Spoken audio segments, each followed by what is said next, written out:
بار تھیں. ایک روایت میں ہے کہ انہیں 40 خچر لادا کرتے تھے. عرائس میں ہے کہ کنجیاں کاغذ کی تھیں اور 40 خچروں کا بار تھیں. ایک دن قارون نے حضرت موسیٰ و ہارون علیہ السلام پر اعتراض کیا کہ ان لوگوں نے نبوت اور خدمت بیت القربان اپنے میں بانٹ لیا ہے. نبوت اور رسالت موسیٰ علیہ السلام نے لے لی اور ریاست و مذبح اور بیت القربان ہارون علیہ السلام ان کی اولاد کے سپرد کر دیے. حالانکہ ان میں کوئی مجھ سے بہتر نہیں، پھر مجھے کوئی عہدہ نہیں دیا.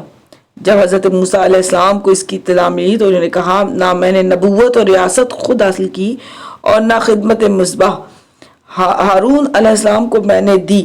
یہ سب خدا کا کام ہے اور اسی نے یہ کچھ کیا ہے. اس کے بعد اس نے حضرت موسیٰ علیہ السلام کو ذلیل کرنے کے لیے ایک عورت کو جس کا نام ستیر تھا اور جو بنی اسرائیل میں زناکار مشہور تھی، اس کو بلوایا اور اسے بہت زیادہ زر و جواہر دے کر اس بات پر تیار کیا کہ وہ ٹھیک اس وقت جب جناب موسیٰ علیہ السلام وعظ میں مشغول ہوں، مجمع میں کھڑی ہو کر یہ کہہ دے کہ موسیٰ علیہ السلام نے میرے ساتھ زنا کیا ہے. وہ مال و دولت لے کر چلی گئی اور اس موقع میں پھر لائی گئی جبکہ حضرت موسیٰ علیہ السلام وعظہ کے لیے کھڑے ہوئے.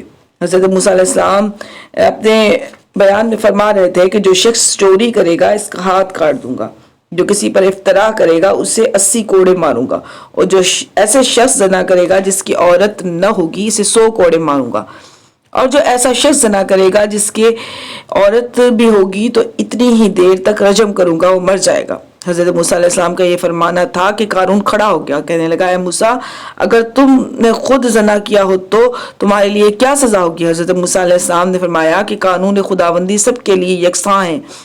اس نے کہا، لوگ کہتے ہیں کہ آپ نے مشہور زناکار ستیر سے زنا کیا ہے، بتائیے آپ کے ساتھ کیا سلوک کیا جائے؟ حضرت موسیٰ علیہ السلام نے فرمایا، اس عورت کو میرے سامنے لاؤ اور اس سے اپنے دعوے کے ثبوت میں بیان دلاؤ. قارون نے اس عورت کو مجمع میں کھڑا کر دیا، کہا، اپنا بیان دے اور میری تصدیق کر. عورت مجمع میں کھڑی ہو کر مبہوت ہو گئی اور اس پر حق کا کچھ ایسا روب طاری ہوا کہ وہ بجائے موسیٰ علیہ السلام کے خلاف کہنے کے بول پڑی، اے موسیٰ، خدا گواہ ہے، قارون نے آپ کے خلاف بالکل غلط الزام لگایا ہے. بات یہ ہے کہ اس نے مجھے زر و جواہر دے کر اس امر کے لیے تیار کیا تھا کہ میں اس کی سازش کو کامیاب بنانے میں اس کی مدد کروں. اس نے مجھے صرف اس مقصد کے لیے کہ میں آپ کو زنا کے الزام میں ملوث کروں زر و مال دیا، لیکن میں ایسا نہیں کر سکتی. آپ نے ہرگز ایسی بدفعلی نہیں کی، میں اس کی گواہی دیتی ہوں. اس کے بعد اس نے ان تھیلیوں کو جن پر قارون کی مہر لگی ہوئی تھی پیش کیا. اس طرح قارون کا بغض اور اس کی حرکت لوگوں پر واضح ہو گئی. اس زانیہ نے اس واقعے کے بعد مجمع میں کھڑے ہو کر کلمہ پڑھا، لا الہ الا اللہ موسیٰ کلیم اللہ پڑھا اور مسلمان ہو گئی.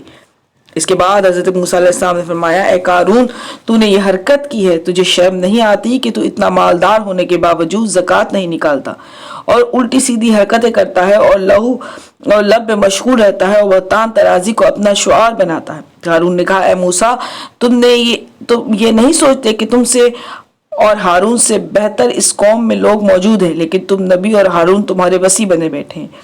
اس پر تم قناعت نہیں کرتے اور مال اور زکوٰۃ وصول کر کے مالدار بننا چاہتے ہو اور لوگوں کو فقیر بنا دینا چاہتے ہو. حضرت موسیٰ علیہ السلام نے فرمایا، میں خود نبی بنا ہوں، نہ ہارون نسی، اور نہ زکوٰۃ اپنے لیے از خود وصول کرتا ہوں. یہ سب خدا کی طرف سے ہے. جسے اہل سمجھتا ہے اس کو اپنا منصب کا ذمہ دار بناتا ہے. ایک دن حضرت موسیٰ علیہ السلام مصباح کی طرف سے گزرے تو دیکھا قارون اور آسان و بیرام اور دیگر 250 امراء رؤوسا بیٹھے ہوئے تھے. حضرت موسیٰ علیہ السلام کو وحی ہوئی کہ موسیٰ، اس مقام سے ہٹ جاؤ، میں عذاب نازل کر رہا ہوں تاکہ انہیں اپنے کیے کا نتیجہ معلوم ہو جائے اور سب کے ہوش درست ہو جائیں. حضرت موسیٰ علیہ السلام فوراً سجدے میں گر گیا اور اس کی مالک ایک شخص کے لیے کہ گناہ سے ساری قوم تباہ نہ فرمائی جائے. حضرت موسیٰ علیہ السلام کی درخواست منظور کر لی گئی. عذاب سے لوگ بچ گئے. پھر خطاب آیا کہ اے موسیٰ، اپنی قوم سے کہہ دے کہ مسکن قارون کے پاس سے ہٹ جائے، میں آگ برسا کر اسے تباہ کر دوں گا. حضرت موسیٰ علیہ السلام نے لوگوں کو ہٹا دیا اور اس کے بعد قارون، آسان، ابیرام ایک مقام پر اپنے بال بچوں سمیت جمع ہوئے اور حضرت موسیٰ علیہ السلام نے خدا کی بارگاہ میں عرض کی کہ اے پروردگار، جس طرح تو نے مجھے فرعون پر قدرت دی، قارون پر بھی دے دے، تاکہ میں تیری وحدانیت اور اپنی نبوت کو اس پر ثابت کر سکوں۔ حکم ہوا کہ میں نے زمین کو تیرا تابع اور فرمان بنا دیا ہے، جو چاہو اس سے کام دو۔ یہ سن کر حضرت موسیٰ علیہ السلام نے زمین کو حکم دیا کہ ان لوگوں کو نگل لے۔ زمین نے گھٹنے تک اسے اپنے میں دھنس لیا۔ قارون نے کہا، اے موسیٰ نے اچھا جادو کیا۔ آپ نے پھر حکم دیا، زانوں تک اندر چلا گیا، پھر کمر تک اندر گیا۔ اس کے بعد گھبرا اٹھا اور فریاد شروع کی، آپ نے ایک نہ سنی اور بار بار حکم دیا، یہاں تک کہ 70 مرتبہ حکم دیا، اور وہ تھوڑا تھوڑا زمین میں اترتا چلا گیا، یہاں تک کہ کفر کے یہ اصحاب ثلاثہ ناپید ہو گئے اور زمین بد ہو گئی اور یہ غائب ہو گئے۔ لوگ اس مقام سے بھاگ نکلے کہ کہیں اس عذاب کا اثر ہم تک نہ پہنچے۔ پھر چند منافقین نے کہا کہ جناب موسیٰ علیہ السلام نے یہ سب کچھ اس لیے کیا ہے تاکہ اس کے مال پر قبضہ کر لیں۔ حضرت موسیٰ علیہ السلام کو اس خیال کی اطلاع بطور کشف ہو گئی۔ انہوں نے دعا کی، اس کا سارا مال بھی زمین کے بطن میں چلا گیا۔ اس کے بعد آسمان سے آگ آئی اور اس کے تمام مصاحبوں کو جلا کر خاکستر کر دیا۔ امید ہے کہ آپ کو یہ ویڈیو پسند آئے گی۔ اسے لائک کیجئے، شیئر کیجئے۔ مجھے اب اجازت دیجیے۔ اللہ حافظ۔